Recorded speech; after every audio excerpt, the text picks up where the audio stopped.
Bonjour et bienvenue dans Fact Checking, l'émission qui confronte les paroles au réel. Dans cette toute première édition, on va s'intéresser à une information qui a fait grincer des dents à des millions d'épargnants.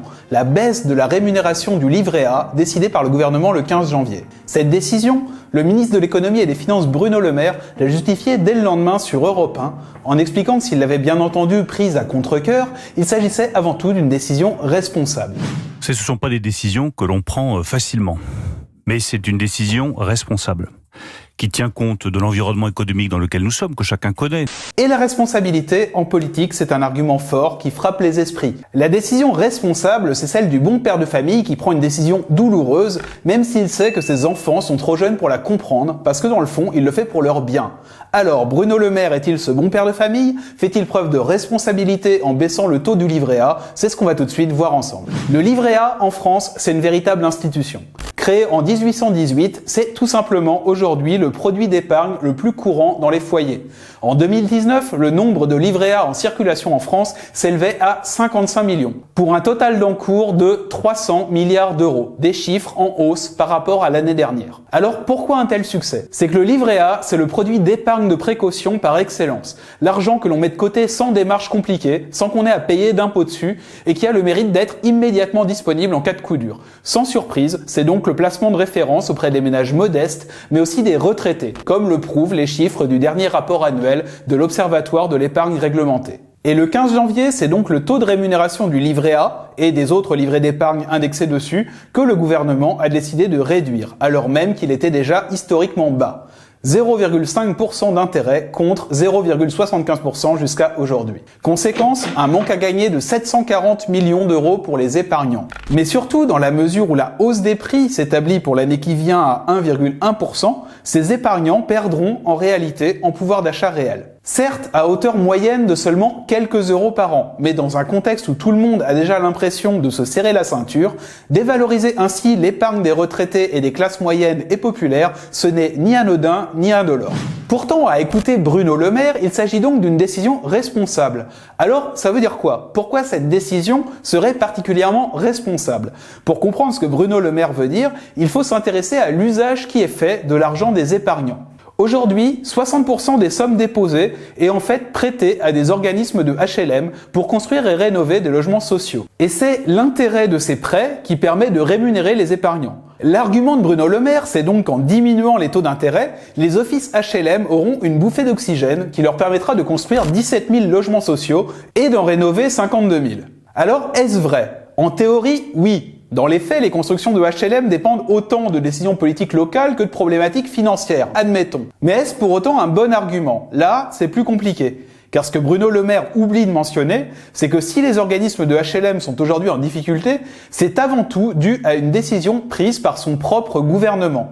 Celle de les avoir contraints à baisser les loyers en 2018 pour compenser la baisse des aides au logement, elle-même décidée alors que Bruno Le Maire était déjà en poste. Une décision qui, depuis 3 ans, pénalise toujours les organismes HLM à hauteur de 1,3 milliard par an. Un trou que la baisse des taux ne viendra pas combler et qui montre que le logement social est en réalité bien éloigné des préoccupations de Bruno Le Maire. On ne touche pas au logement social. Pour les bailleurs sociaux, c'est clair et net. Compenser une baisse des APL par une baisse des loyers, c'est mettre en péril les HLM. C'est une mesure qui a l'air comme ça séduisante, mais elle est en fait brutale et avec des impacts à long terme sur le fonctionnement des bailleurs sociaux. Les bailleurs sociaux maintiennent qu'une baisse de loyer, ce n'est donc ni dans leur intérêt, ni dans celui de leurs locataires. Alors, quelle est la vraie motivation à baisser le taux du livret A? La réponse est sans doute à aller chercher dans une autre interview donnée par le ministre dans le journal Le Parisien.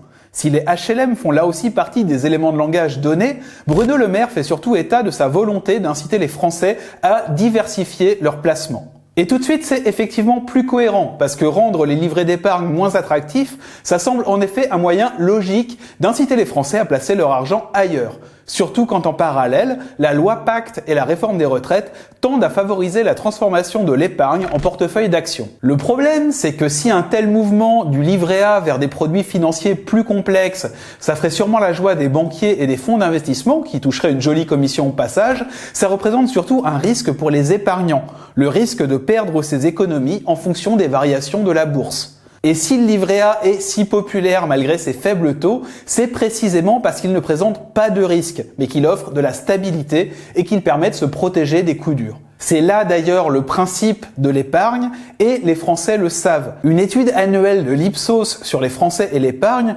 montre qu'ils sont 60% à envisager cette dernière avant tout comme une précaution. Cette prévoyance des Français, c'est ce à quoi, symboliquement, Bruno Le Maire s'attaque en touchant aujourd'hui au livret A, en espérant ainsi les inciter à jouer leurs économies en bourse. Là-dessus, entre les Français et le ministre des Finances, on conclura donc en se demandant quelle attitude est vraiment la plus responsable.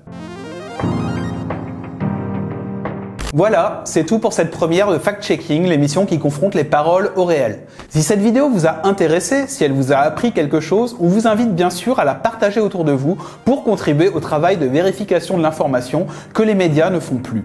N'hésitez pas non plus à laisser un commentaire, ça donne de la visibilité à la chaîne et comme il s'agit là d'un nouveau format, on sera particulièrement attentif à toutes les remarques constructives que vous pourrez nous faire. Bien sûr, on remercie tous les tipeurs qui ont permis à cette émission de voir le jour. Ce sont vos dons qui nous permettent de faire ce travail en toute indépendance et aussi modestes puissent-ils être, ils sont donc pour nous extrêmement précieux.